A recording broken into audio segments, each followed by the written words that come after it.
Let's move on to the fantasy portion of the show where we try to bring you league winners. And now league winners are a term that we give for guys coming off the waiver wire that can make a difference. And obviously the names sound a lot more familiar before the season starts.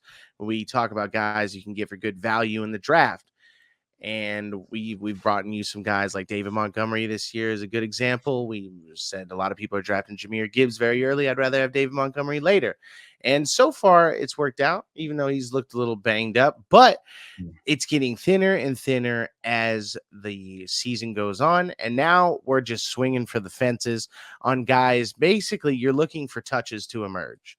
You're looking for guys that in the next few weeks you're going to see could get a swing up in usage and value, and whether that means you can leverage them for a trade for a better piece and a depth move, or you can, they can help you out on your roster. So today, with the banged up Christian McCaffrey, obviously the 49ers are a run-based offense. This offense is focused around the run, and if Christian McCaffrey misses time, it instantly makes Elijah Mitchell only 25% owned and Jordan Mason 0.4% owned.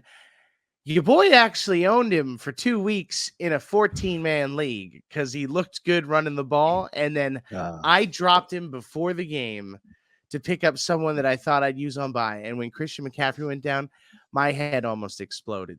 He's running better than Elijah Mitchell, straight up. Since he's been on the field this year, and Elijah Mitchell just keeps getting hurt. Am I crazy for thinking Jordan Mason is the guy you want here if Christian McCaffrey is out? I hate agreeing with you, but no, you're not crazy. Yeah, you're not. I think the injury to Elijah Mitchell is pretty much the reason why he's still probably coming back from that. And they're going to try to play it safe to get him as healthy as possible down the stretch. So I would imagine in the early stages, Jordan Mason would be the play here. Yeah. I wouldn't trust Mitchell. I wouldn't. I mean, it's the same story. I haven't played fantasy since he's been in the league, and I feel like he's always hurt. Yeah. He's always hurt, right? You're right. It was a funny way you put that. I haven't played fantasy since Elijah Mitchell's been in the league, but he's always hurt in real life. Yeah. He's giving me the Raheem Mostert vibes when he was actually in San Francisco a little bit. In Miami, I heard that cures everything. Yeah, I guess. But Jordan Mason, I think he's a perfect example. Like CJ talks about the eye test. Like when you watch both these guys on the field, he's gotten a smaller workload even than Elijah Mitchell, who uses a change of pace back sometimes. Jordan Mason's he's had great like that run against the Cowboys for the touchdown. It was late in the game, but he still ran someone over in that play and then made it into the end zone. And he just runs hard. He looks like a younger, healthier back right now. I agree with you. And Jordan Mason doesn't have a history of injury right now, so 100%.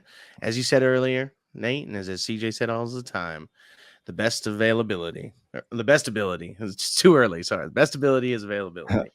Obviously, you like injured players. You don't even know how to say I do, man. I doubled down. I traded for Justin Jefferson. I'm regretting it already. Not even that, bro. You like the old ones, the ones that still trying to make a comeback. No, that was 5 years ago, Grandpa. You've been retired. There's new strategies now.